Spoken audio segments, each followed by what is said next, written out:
I am the Tofu Golem. Please enjoy the video. In this video, I will show how to remove Ford Bronco tail light. Begin by parking on level ground, disconnecting the negative battery terminal, and assembling a 1/4-inch socket, trim tool, and gloves. I will walk you through removing interior trim, locating fasteners, and extracting the tail light without breaking clips. Follow along step by step, and pause the video at any moment to match your progress for a safe, confident removal experience. Start by opening the rear hatch and moving any cargo out of the way so you have room to work comfortably.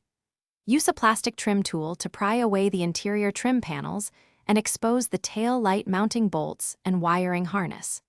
Work slowly around the edges to avoid snapping clips, and set each screw into a labeled container so reinstallation is quick and accurate when you finish.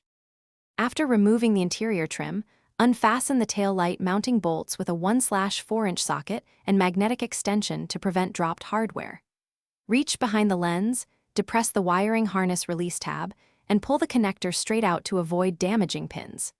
Carefully wiggle the tail light assembly free, checking for any remaining clips or alignment pins. If it resists, stop and inspect so you don't snap tabs or scratch paint during removal. Thanks for watching. Consider subscribing if we helped you today.